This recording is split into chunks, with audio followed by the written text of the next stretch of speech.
Well, session 92, we're inching closer to that 100 mark. Jesus on the cross, finally. We've taken a couple side steps on the way, but we're now there. Still looking at Mark 15, Matthew 27, Luke 23, and John 19. Again, 4 questions for you. What was the scene at the crucifixion site like? How many were to be executed? What kinds of men were to be executed? And the one that we're not going to find a solution to here, were women ever crucified? Well, at the crucifixion site, there were others to be crucified that day, as we know. We don't really know how many, except that there were at least 2, one on each side of Christ. Looking at Luke 23, verses 32 and 33. 2 other criminals were also led away to be executed with him, with Jesus. So when they came to the place that is called the skull, they crucified him there along with the criminals, one on his right and one on his left. Mark in 15:25 adds, it was 9 o'clock in the morning when they crucified him. In this translation, Mark calls the 2 outlaws, the same word used earlier in reference to Barabbas, son of Daddy, and is often translated guerrilla fighters. If they were common thieves, they would not have been crucified. So there's something beyond the ordinary in their case. Many think they were actually comrades of Barabbas. Compare this picture with Isaiah 53:12, which goes something like this. Therefore I will allot him a portion with the great, and he will divide the booty with the strong, because he poured out himself to death, and yet was numbered with the transgressors, yet he himself bore the sin of many, and he interceded for the transgressors. He was considered a transgressor in his crucifixion, but he interceded for them. Note that in spite of all that took place, Sanhedrin, Pilate, Herod, harassment, crucifixion, all occurred before 9 a.m. There was something else that went on about 12. We might get to that too. What would timing indicate about the crowds calling for Jesus' crucifixion as Pilate listened? Well, it's probably a pretty small crowd. Remember, it's probably like 6:30 in the morning, maybe. Even perhaps a carefully selected group. Small and perhaps chosen. Many also believe Pilate placed Jesus between the 2 in order to goad the Jews. Their king was a common criminal. That would be his message. We're told about a plaque or banner placed above Jesus' head, a banner that was likely hung around Jesus' neck during the movement to Golgotha. Typically, the banner held the charge of which the prisoner was found guilty. You see what that was? What the guilty charge was? Something that we've mentioned before. In John 19, verses 19 and 20, we see this. Pilate also had to notice written and fastened to the cross, which read, Jesus the Nazarene, the King of the Jews. Thus many of the Jewish residents of Jerusalem read this notice because the place where Jesus was crucified was outside the gates but still near the city. And the notice was written in Aramaic, Latin, and Greek, for the Hebrew, for the Roman, and for the Greek, which would, at this point, the Greek would have been almost universal. Matthew said that the notice was placed above his head, giving evidence that the cross was of the traditional shape, not the T-shaped cross also used. It should be noted that the four gospel authors describe the banner slightly differently. Part of the differences may be due to which of the languages the author translated or variances in Pilate's translations into the different Aramaic, Latin, and Greek. One thing is common in the reference to Jesus, the phrase, the King of the Jews. Most believe that the actual writing may have said, or maybe they believe it actually was said, this is Jesus of Nazareth, the King of the Jews. The three languages would have covered most of those used by the people present who could read the charge. The chief priests were furious. Look at verse 21 of John 19. Then the chief priests of the Jews said to Pilate, do not write the King of the Jews, but rather this man said, I am the King of the Jews. That's interesting because it had already been written, so he'd had to go back and change the plaques. But Pilate was finished being nice.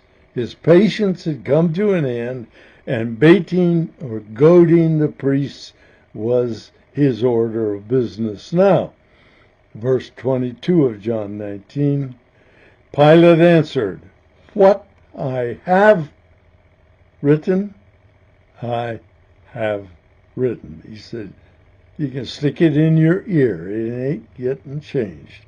This was another case where Pilate wrote better than he knew. What he wrote was part of God's plan.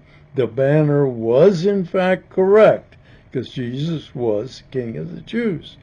And furthermore, this comes from Anne Graham Lotz, racially Jesus was the King of the Jews.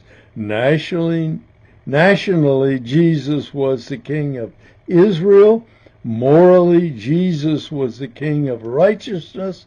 Eternally, Jesus was the King of the ages. Universally, Jesus was the King of heaven. Celestially, Jesus was the King of glory. King of kings and Lord of lords. Jesus died not for claiming to be the Messiah. He died because he was the Messiah. No, Pilate didn't know all of that, or at least he didn't believe all of that, we're sure. But through him, God ensured the worldwide proclamation of Jesus' kingship, a proclamation that extends to today. But of course, the banner was intended to be a slap in the face of independent-minded Jews. When finished, Pilate could say, I have crucified the King of the Jews. By contrast, Jesus' words on the cross showed forgiveness. Luke 23:34, first half. But Jesus said, Father, forgive them, for they don't know what they are doing. The execution squad exercised their privilege concerning Jesus' clothing, something that's always spoken about. Now when the soldiers, John 19:23-4, now when the soldiers crucified Jesus, they took his clothes and made 4 shares, one for each soldier, and the tunic remained. Now the tunic was seamless, woven from top to bottom as a single piece, which made it unusually valuable and desirable. So the soldiers said to one another, "Let's not tear it, but throw dice, see who will get it." This took place to fulfill the scripture that says, "They divided my garments among them, and for my clothing they threw dice." So the soldiers did these things. Matthew 27:36. Then they, the soldiers, sat down and kept guard over him, Jesus, there. In those times, clothes were relatively expensive, and Jesus was naked or nearly so. The tunic was similar to, if not the same, as the undergarment worn by the high priest. Evidently, John did not consider that fact of particular significance. However, he didn't mention it. The scripture references Psalm 22:18. Now, Psalms 22 is a graphic Old Testament prophecy concerning this particular crucifixion. The guards had the responsibility to ensure that no one came and rescued any of those being crucified. So they were standing guard to keep people away. Some other trivia: God clothed the first Adam after his fall. Roman soldiers disrobed the last Adam. On the cross there were 4 pictures of sin. The guilt of sin, 2 criminals, 1 on each side. The filth of the sin, sacrificed outside the camp. The shame of sin, nakedness. The curse of sin, hung on a tree, implying, from Deuteronomy, cursed by God. We must remember that it was under the hand of Yahweh that the suffering servant of Yahweh suffered for our sakes. Isaiah 53:10, it was Yahweh's will to crush him and cause him to suffer. But the people who gathered chimed in too. There appeared to be no decorum, only mocking. Matthew 27, verses 39 and 40. Those who passed by defamed him, shaking their heads, some say wagging their heads, and saying, "You who can destroy the temple and rebuild it in 3 days, save yourself," as a misunderstanding of being lifted up in John 2 or 3. John 2, I think, but it could be 3. "If you are God's son, come down from the cross." And of course, he was God's son, and that precluded him from coming down from the cross. But the people's implication was clear. You can't rebuild the temple now, can you? You can't save yourself now, can you? Not true, he could, but he wouldn't. And the leaders from all the main groups of the Sanhedrin were in voice and also without any sense of decorum. Look at them in Daniel 27, verses 41 and 2. In the same way, even the chief priests, together with the experts in the law and the elders, were mocking him. The whole religious elite was mocking him.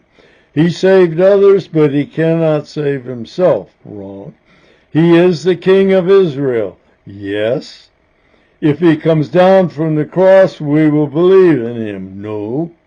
He trusts in God. Let God, if he wants to, deliver him now, because he said, I am God's son. They said, he claims to be God's son, but God the Father won't rescue him. Yeah, well, God the Father put him there. The rulers ridiculed him, almost lost it there, saying, saying he saved others, let him save himself. If he is the Christ of God, his chosen one. So he said,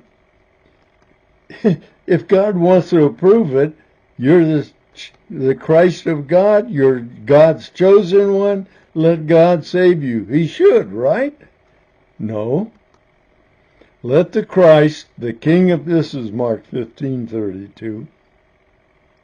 Let the Christ, the King of Israel, Messiah, come down from the cross now, then we may see and believe. Well, they would have seen, but they would not have believed.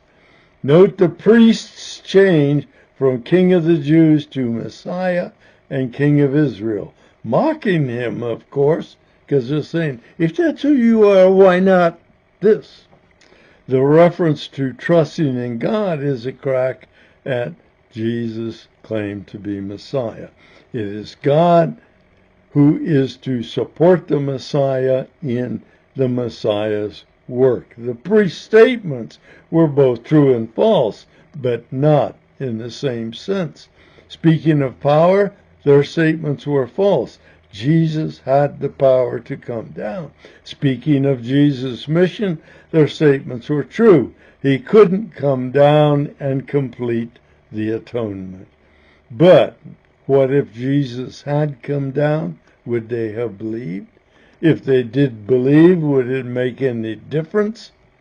The blood sacrifice for sins would still be lacking. Man's sin problem would still be out front and existing.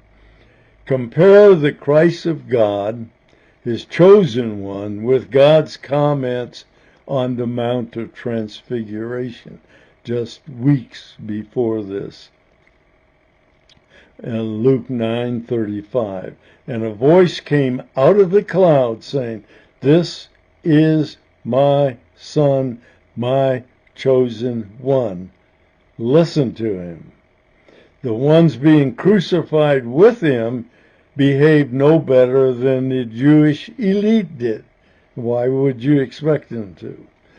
Matthew 27:44, the robbers who were crucified with him also spoke abusively to him. Of course, they couldn't get to him to do anything but verbal abuse.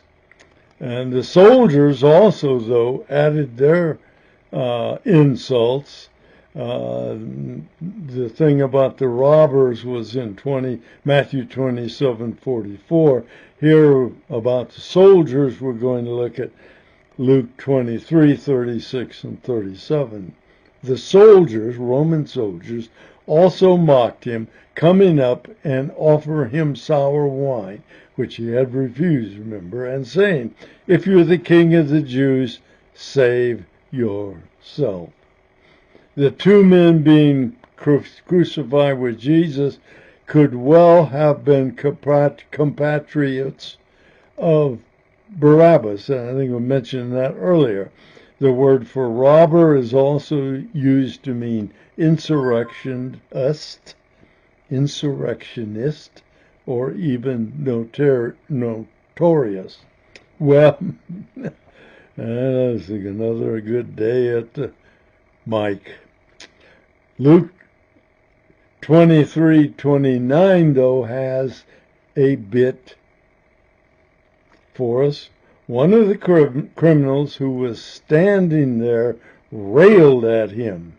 So one of the prisoners being crucified didn't change. He went at him just like everybody else.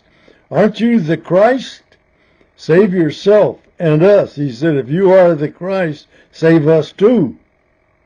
The other criminal, surprisingly, felt different. But the other one, this is Luke 23:40 through 42. But the other, that's the other criminal being crucified on Jesus' other side, rebuked him, saying, don't you fear God, since you're under the same sentence of condemnation, the same as he is, evidently, and we rightly so, for we are getting what we deserve for what we did. But this man has done nothing wrong. I'm not sure how that guy knew that. Maybe in watching Jesus' existence on the cross convinced him that he was who he said he was. Then he, that criminal, said, Jesus, remember me when you come into your kingdom. So the other criminal came to the position of believing that Jesus was, in fact, a king. And when he wasn't in his kingdom right now, of course, but he said, when you come in, please take me. The second criminal knew Jesus was innocent, probably from either Pilate's words or Jesus' presence. We don't know. I don't know how he would have heard Pilate's words. He might have heard about what Pilate said. I don't know. But I doubt that he was available to hear him personally. Jesus responded with typical compassion. Some liken this to the criminal's deathbed confession of Jesus. Now this man could do no works. Nevertheless, in Luke 23:43, and Jesus said to him, I tell you the truth, today you will be with me in paradise. And that criminal dies on the cross, he will go to paradise because of nothing he did, because of nothing he could say, except he did acknowledge Jesus as the Christ, apparently, at least as a king, but he said of the Christ. Paradise would have been in Abraham's bosom in Hades. It wasn't heaven, but it was a place of safety for believers and faithful. Jesus is said to have gone there between the cross and the resurrection. We're not going to go into that today. However, even then, though, Jesus wasn't through being concerned for others who were present.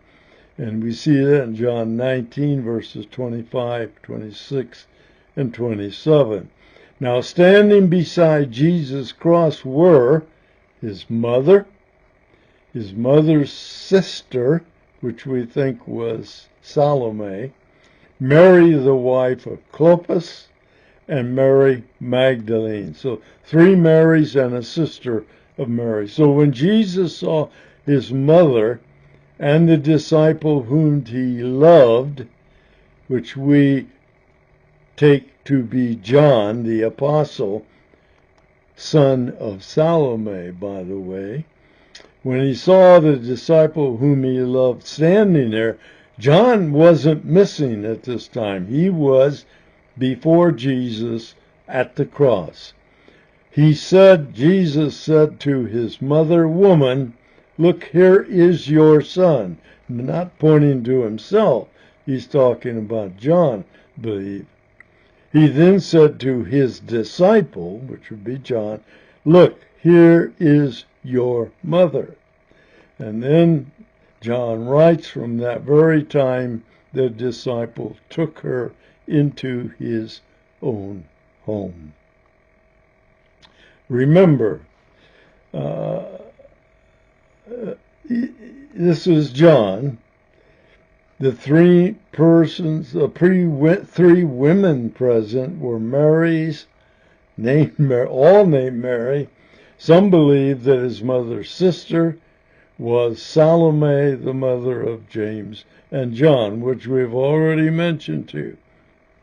But why might Jesus have said what he did here? If Joseph had already died, and we haven't heard from Joseph since Jesus' trip at age 12 probably to the temple, Jesus would have inherited the responsibility for Mary's care as her firstborn. So as he's there on the cross, heading toward death, he takes his responsibility for his mother and tells another one to assume it for him. In such a case, Jesus was simply ensuring continued care for Mary, though his cousin John, his brothers, were apparently not yet believers. So he couldn't turn his mother over those who did not believe him. He turned her over to John. It seems that the onlookers were close enough to hear Jesus even in his weakened condition. The sword is about to pierce Mary's soul as predicted by Simeon over 30 years earlier at Jesus' dedication given in Luke 2:35. Notice that this is the last mention of Jesus' mother Mary in the Gospels. She does not appear at the tomb, nor is she mentioned in any of Jesus' post-resurrection appearances. She just is off the scene now. Two notes about crucifixion as it related to Old Testament prophecy. Crucifixion required the piercing of the hands and the feet of the one being crucified. Crucifixion involved hanging on a tree. Crucifixion, therefore, brought a curse from God. And that's in Deuteronomy. We've spoken of that before. Well, what happened after this? The next thing we're going to look at is a section that deals with Jesus' last moments, his death, his voluntarily giving up of his spirit in death, at a time when he still had strength, because he's going to shout out loudly, and typically on the cross you couldn't do anything but moan and groan. But Jesus is going to be in control the whole time, right up to the last minute, and he will decide when that moment is. We'll see you next time. Thank you.